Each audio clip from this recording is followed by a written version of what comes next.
Hello बच्चों, welcome to our channel. आज हम लोग करने वाले हैं ग्रेविटेशन पार्ट 2। पार्ट 1 में हम लोगों ने बेसिक किया था कि एक्सेलरेशन ड्यू टू ग्रेविटी कैसे फाइंड कर सकते हैं on the surface at some height and inside the earth. ये केसेस हम लोग ने डिस्कस किया था।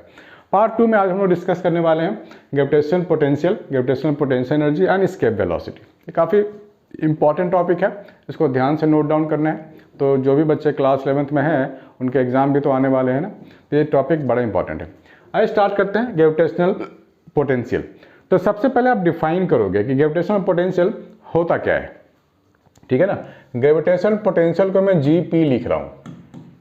GP means gravitational potential.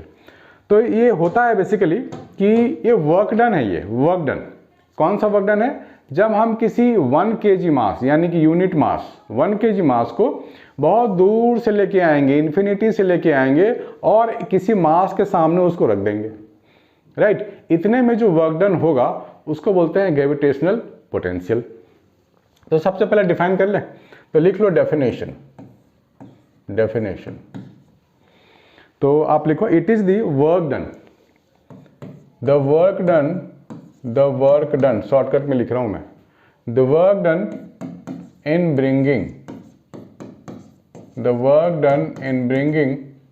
an unit mass,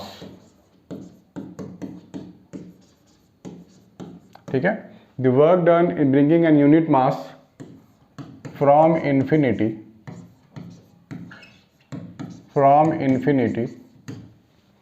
to a point without acceleration। उसको एक्सेलरेट नहीं करना है, स्लोली लेके जाना होता है, विदाउट एक्सेलरेशन, ठीक है। The work done in bringing a unit mass from infinity to a point without acceleration is called gravitational potential. तो इसका जो यूनिट होता है यह इसके लिए स्केलर क्वांटिटी है, क्योंकि वर्क डन है ना, स्केलर क्वांटिटी है, पोटेंशियल है और स्केलर क्वांटिटी है। ये work done per unit mass है। यूनिट मास मतलब work done per unit mass यानी कि जूल पर केजी। इसका यूनिट क्या होगा? जूल पर केजी, ठीक है ना। ओके, तो ये इसको डिफाइन कर लिया आपने। अब आप क्या करोगे? एक मास को फिक्स कर दोगे, एक मास को आप फिक्स कर दो, ठीक। हमें इसके पास ला के रख देना है एट सम डिस्टेंस आर। लेकिन आपको क्या करना पड़ेगा? 1 kg का मास को इन्फिनिटी से लाना पड़ेगा, बहुत दूर से लाना पड़ेगा और यहां रख देना है आपको, ठीक है ना। इसको उठा के ला के यहाँ रख देना है। तो इतने में जो वर्क डन होगा उसको बोलते हैं gravitational potential. It is a scalar quantity, क्योंकि ये पूछते हैं कि स्केलर है या वेक्टर है, इसके यूनिट बता दो, तो बच्चों वहाँ फंस जाते हैं कॉन्सेप्चुअल क्वेश्चंस में। तो इस चीज़ को डिराइव करने के लिए, फॉर्मूले को समझने के लिए आपको ना बेसिक इंटीग्रेशन आनी चाहिए, तो इस फॉर्मूले को आप समझ सकते हो। तो हम लोग क्या करेंगे कि यहाँ पर एक r डिस्टेंस पे dr का पाथ ले लो आप, पाथ लेंथ dr, छोटा सा। dr का मतलब का छोटा ही होता है ना, बहुत ही छोटी वैल्यू होती है, फ्रैक्शन से भी फ्रैक्शन बहुत छोटी वैल्यू होती है। तो फॉर दिस dr हमने क्या किया? पार्टिकल को इधर घुमा रहे हैं, ऐसे इधर लेके जा रहे हैं ना, A से B, इसको नाम दे दो A से B। तो for small displacement dr, small work done निकाल लेते हैं। आप लिखोगे for a small displacement dr, a small work done is dw is equal to force vector dot of dr vector। यही तो होता है ना बेसिक फॉर्मूला। हम लोग इसको इधर लेके जा रहे हैं, ये तो भाई अट्रैक्ट करना शुरू ही कर देगा ना, ये तो फोर्स ऑफ अट्रैक्शन तो लगेगा ही, due to gravitational force of attraction, Newton's law के द्वारा लगेगा ही वो। तो हम लोग क्या लिखेंगे?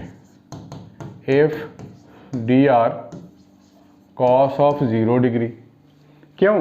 क्योंकि फोर्स भी इधर लग रहा है, ये तो खींचेगा अपनी तरफ, और डी आर का डिस्प्लेसमेंट भी इधर ही है ना, तो दोनों सेम डायरेक्शन में हो गया। फोर्स ऑफ अट्रैक्शन हमेशा हमें पता ही है कि ग्रेविटेशनल फोर्स ऑफ अट्रैक्शन ही होता है, रिपल्सन तो होता नहीं है।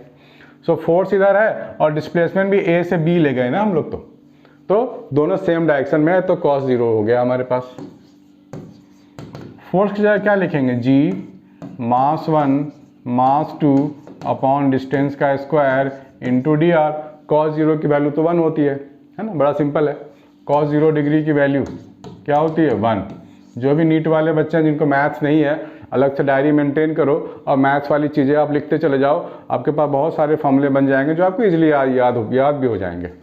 ये हो गया हमारा, इसी को हम लोग इंटीग्रेट कर देते हैं दोनों तरफ। तो इसी पूरे वर्क डन को हम लोग बोलते हैं क्या, ग्रेविटेशनल पोटेंशियल, और इसको हम लोग V से डिनोट कर देते हैं। इस पूरे वर्क डन को हम लोग V से डिनोट कर देते हैं। तो G और M यहाँ कांस्टेंट है, ठीक है ना, कैपिटल M को भी बाहर ले लिया, G को भी बाहर ले लिया, R स्क्वायर नीचे है तो मैं इसको ऊपर भी तो ले जा सकता हूँ ना, तो ऐसा लिखना पड़ेगा, ठीक है ना। बिल्कुल बेसिक वाला काम कर रहा हूँ मैं, कोई हाई फाई इंटीग्रेशन नहीं है, ये बहुत ही बेसिक वाला है जो आपको आनी चाहिए। तो ये जो इंटीग्रेशन हम लोग कर रहे हैं, R की वैल्यू पहले तो बहुत दूर था, ये इन्फिनिटी, लेकिन बाद में ये डिस्टेंस R हो गया। ये लोअर वैल्यू यानी कि इनिशियल वैल्यू बहुत दूर था तो इन्फिनिटी, और जब पास आ गया तो R, है ना, सिंपल। तो हम लोग इंटीग्रेशन का बेसिक फॉर्मूला लगा देंगे, जो मैं एज्यूम करके चल रहा हूँ कि आपको आता है। बेसिक फॉर्मूला कौन सा वाला, ये वाला है जो आपको आनी चाहिए। x to the power n dx is equal to x to the power n+1 upon n+1। दिख रहा है आपको, कहीं ज़्यादा कॉर्नर में तो नहीं लिख दिया, हाँ ठीक है, ये ठीक है। तो यहाँ पर r टू द पावर -2, तो यहाँ n की वैल्यू जो भी हो लेकिन -1 नहीं होनी चाहिए, बस इतना ख्याल रखना।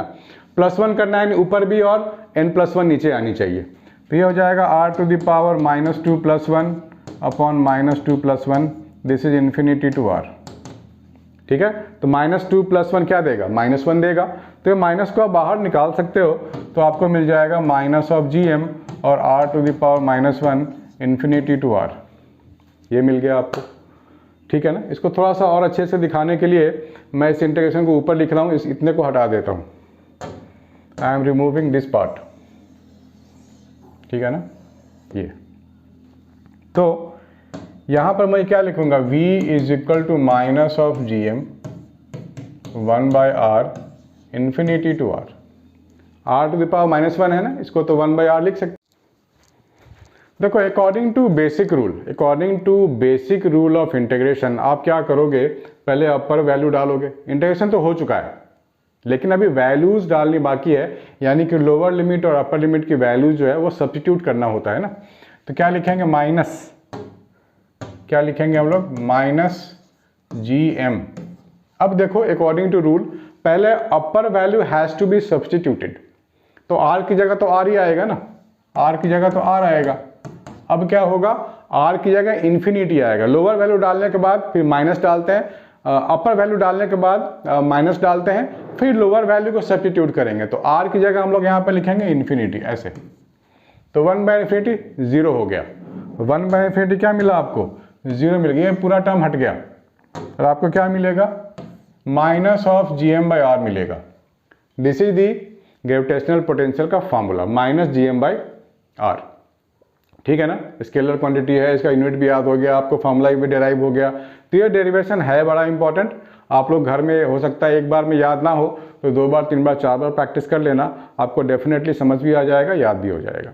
इसके बाद हम लोग करेंगे ग्रेविटेशनल पोटेंशियल एनर्जी, ठीक है ना, ग्रेविटेशनल पोटेंशियल एनर्जी। तो सबसे पहले आप इसको लिख लो GPE। क्या लिख लोगे, GPE। देखो, दोनों भाई हैं, ग्रेविटेशनल पोटेंशियल और gravitational potential energy, both are brothers, ठीक है ना, दोनों भाई हैं। थोड़ा सा डिफरेंस है, दैट्स इट, बाकी सब कुछ सेम है। इसको भी डिफाइन कर लो पहले, the work done in bringing an unit mass. यहाँ यूनिट मास नहीं होगा, आप लिख लो एनी मास। आप क्या लिखोगे, any mass from infinity to a point without acceleration. ये भी हमारे पास क्या है, ये भी स्केलर क्वांटिटी है, लेकिन इसका यूनिट सिर्फ जूल होगा। क्या होगा, सिर्फ जूल होगा। तो आप यहाँ पे लिख लो J डेफिनेशन में। अब यहाँ पर एनी मास है, तो हम लोगों ने इन्फिनिटी पे 1 kg लिया था, वहाँ पे 1 kg की जगह ठीक है ना। वहाँ क्या करोगे आप, 1 kg की जगह m0 ले लो। क्या ले लो, m0। कहाँ पर, इन्फिनिटी पे।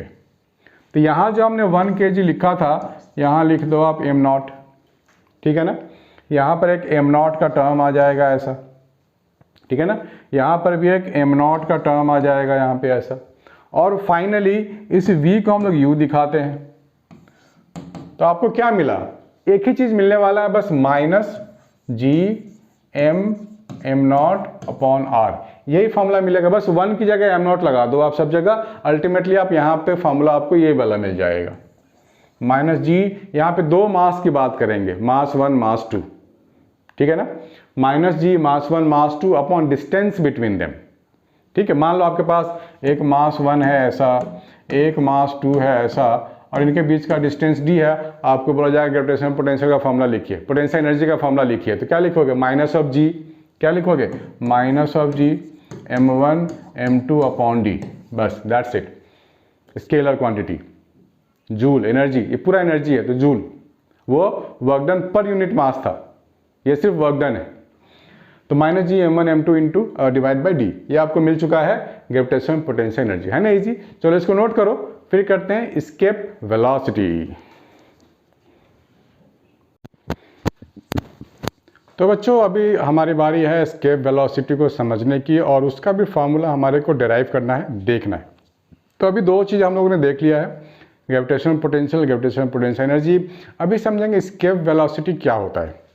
तो एस्केप वेलोसिटी, जैसे कि नाम में रखा है ना एस्केप, यानी कि हमें किसी ऑब्जेक्ट को इतनी वेलोसिटी से फेंकनी है कि वो वापस अर्थ पे ना आए, एस्केप हो जाए, चला जाए, लॉस्ट हो जाए यूनिवर्स में, वापस ना आए। तो आप पहले डिफाइन करोगे व्हाट इज एस्केप वेलोसिटी। पहले आप डिफाइन करोगे व्हाट इज एस्केप वेलोसिटी। तो the minimum velocity required by the body such that if it is thrown with that velocity the body does not return back to the earth, that is called escape velocity. Simple है ना। the minimum velocity with which if any object is thrown the object cannot return back to the earth or to any particular planet, ठीक है ना। यह minimum velocity होती है। जैसे हम अर्थ की बात करें तो अर्थ के लिए भी जो मिनिमम वेलोसिटी है वो डिफाइंड है, वो क्या है, 11.2 किलोमीटर पर सेकेंड। अगर इतनी स्पीड से आप किसी को फेंकते हो तो ये अर्थ के एटमॉस्फेयर से बाहर चला जाएगा, अर्थ के फील्ड से बाहर चला जाएगा, और वो रिटर्न नहीं आएगा वापस, ठीक है ना। तो सबसे पहले आप डिफाइन करोगे the minimum velocity with which if a body is thrown it does not return back to the earth, that's it. अब इसका फॉर्मूला है वो देख लेते हैं। तो सबसे पहले आप ऐसा गोला ड्रॉ करो, दिस इज अर्थ, अर्थ की मास है m, इसकी कुछ रेडियस है। यहाँ पर हम लोगों ने एक स्मॉल मास m को रखा है, इसको फेंक देना है, फेंक दो with the escape velocity ve, ठीक है, such that it lost at the infinity, ये चला जाएगा और वापस रिटर्न बैक नहीं आएगा, ठीक है ना। ओके, तो एक आप लेवल यहाँ पे काम करो, यहाँ की एनर्जी Ea लिख लो। अब इन्फिनिटी पे चला गया तो इन्फिनिटी पे जो एनर्जी होती है वो ज़ीरो होती है, ठीक है ना। इन्फिनिटी पे एनर्जी ज़ीरो ही लिया जाता है। तो एनर्जी कंजर्वेशन लगाने वाले हैं, क्योंकि पूरे यूनिवर्स में देखा जाए तो एनर्जी कांस्टेंट ही होता है, बस एनर्जी ट्रांसफॉर्म करता है one form to the other. तो energy at A is equal to लिखेंगे energy at B due to principle of conservation of energy. तो आप क्या लिखोगे, principle of conservation of energy, ठीक है ना। Principle of conservation of energy आप लिखोगे, that is energy at A is equal to energy at B. तो एनर्जी एट ए क्या होगा, यहाँ पे तो कुछ वेलोसिटी भी है, प्लस ये दोनों मास इंटरैक्शन में है आपस में, तो ग्रेविटेशनल पोटेंशियल एनर्जी भी होगी। तो क्या लिखेंगे, -G/m/r। देखो every distance has to be taken from the centre of the earth. तो ये हो गया gravitational potential energy -G/m/r, plus आप लिखोगे हाफ m ve का square that is equal to 0, ठीक है। इस चीज़ को अब आप राइट साइड ले जाओ तो आप क्या लिखोगे, हाफ एम वी ई का square is equal to G M M by R. ये हो गया। तो यहाँ से एस्केप वेलोसिटी आपके लिए आ जाएगा 2gm/r अंडर रूट। ठीक है, तो ये फार्मूला आपको मिल गया। हम लोग चाहते हैं इस फार्मूले को कन्वर्ट भी कर सकते हैं। अगर मैं यहाँ आर स्क्वायर लगा दूँ और यहाँ आर लगा दूँ, ठीक है ना, तो बेसिकली आपको ध्यान देना पड़ेगा कि ये क्या चीज़ है। आपको याद होगा हम लोगों ने किया था वीडियो 1 में कि ये gm/r² होता है acceleration due to gravity on the earth surface, यानी कि स्मॉल जी। तो ये फार्मूला जो आपको मिलेगा ये मिलेगा 2gr, ये मिल गया। So this is the escape velocity. G की वैल्यू 9.8 अप्रॉक्स लेते हैं अर्थ पे, और अर्थ के रेडियस जो है वो हो जाएगा हमारे पास 6400 किलोमीटर। ये सारी वैल्यूज़ आप डाल दोगे तो आपको जो आंसर मिलने वाला है वो 11.21 किलोमीटर पर सेकेंड अप्रॉक्स उतना होता है। राइट, ये अर्थ के लिए है। आपको किसी और प्लेनेट का चाहिए तो उसकी रेडियस डाल दो, वहाँ का जी डाल दो।